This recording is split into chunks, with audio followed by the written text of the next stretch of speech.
I was amazed at some of the things I learned our body could do preparing for this episode, just reading about how overall resilience increases when you use the sauna and ice bath properly. Yeah, and there's the physiological adaptations that occur, and there's also the mental benefits that you get, not only when we're talking just like we did in the beginning of the episode with clarity and vitality and feeling alive and senses, but it's a hard thing. And there's almost always a benefit in doing a hard thing, coming out the other side and knowing you can do it. It's like if I stay in the sauna for 30 minutes, first 15 is pretty chill, right? The last that next 10 is pretty hard. That last 5, I'm like standing up, I'm sitting down, I'm turning around, I'm turning on the little fan, I'm turning off the little fan, I'm turning on the light, I'm turning off the light.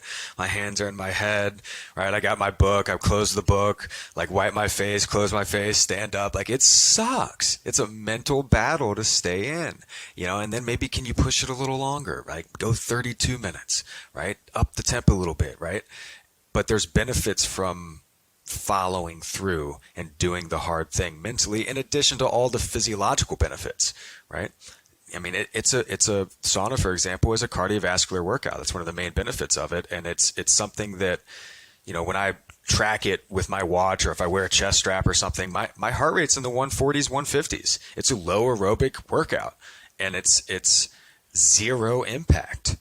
I'm not running, I'm not banging, I'm not getting miles in, I'm not putting stress or impact forces on anything. I'm sitting, and So yeah. when you're sitting in the sauna and you feel that uncomfortable energy start to creep up on you where your body's in discomfort, you want to get the hell out of there. What are some of the things you either do with your body or mind or both that for you squeeze out extra minutes to get where you need to be to stay in the sauna and push the range of time maybe past what you did the previous week or the previous day? What are some of the things you say to yourself? What are some of the things that you do to consciously push past the previous point that you were at time-wise in the sauna? Anytime I catch myself mentally going awry or getting into like a negative feedback loop or going down a path I don't want to go mentally, right? I check my breath and I almost immediately do box breathing. I try to slow my breath down, 5 seconds in, hold at the top for 5, 5-second exhale, hold at the bottom for 5. I know if I do that 3 times, that's a minute. And I see how long I can do that.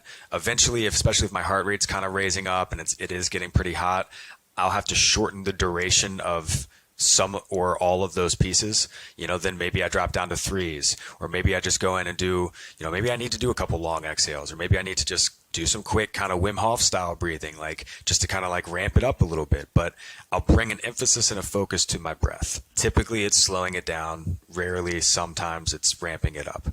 And then, a lot of times when I'm in the sauna, I'm doing some form of like visualization.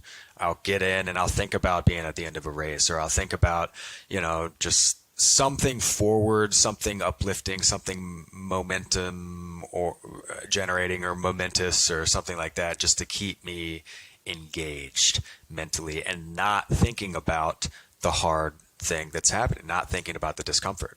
It's the same concept on a long run. When I'm thinking about every step, it's way harder than if I can, zone into a thought process or get into a mantra, and then I'm like, holy shit, it's been another mile. That's great.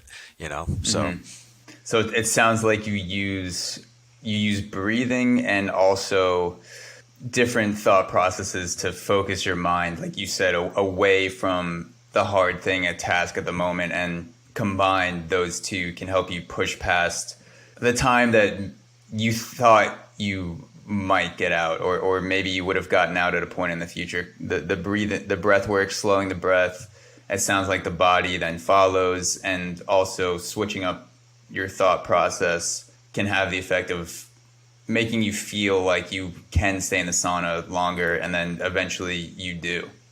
100%, 100%. And you can trick, you can talk your way into it sometimes. You can sunny and 75 it.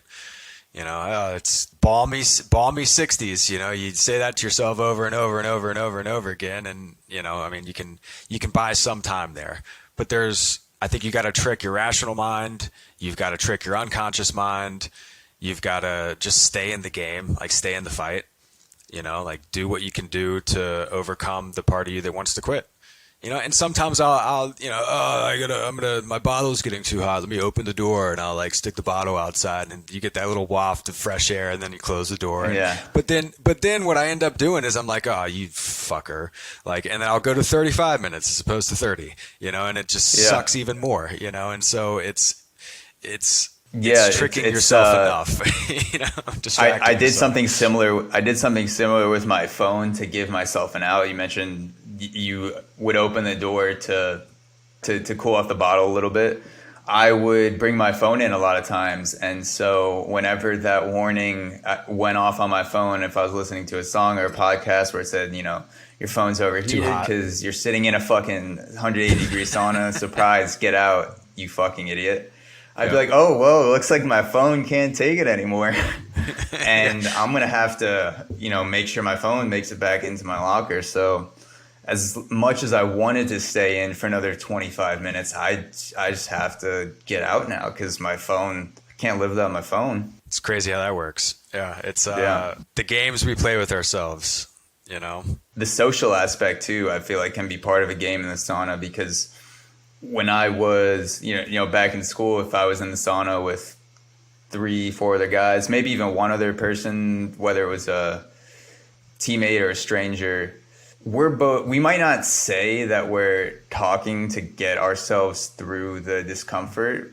Sometimes I feel like it's almost understood where I'm in the sauna with someone else and we get to a point we just actively start telling each other stories. What'd you do yesterday? Tell me in detail what you did yesterday. That leads to another story. And all of a sudden, 7 minutes pass, or you go past what you originally planned to stay in because you weren't paying attention. And the social element of the sauna is another, boost in a way, another game in a way where you can almost trick yourself conversationally into staying into the sauna for much longer when you're with someone else, because then you don't only have to have a conversation in your own head, which, it's much easier to succumb to pressure sometimes when you're by yourself. When you're with someone else, maybe you saw them walk in after you, so you saw them in there before you, so you think, oh, I don't want to come in and then get out before this guy or girl gets out. Yeah, I need to stay in for as long as them. Yeah, and then all of a sudden, no one else is in the sauna, and you start talking to them, and this whole social aspect of it feeds into that pushing past the initial barrier you set for yourself. Hey guys, thank you so much for watching. As a reminder, you can become a premium subscriber today. Watch the full, uncut 2+ hour episodes of the Auxoro podcast, plus gain access to 2 bonus episodes every month at auxoro.supercast.tech. Link is also in the description. Thank you so much for supporting quality content from independent creators like myself. Cheers.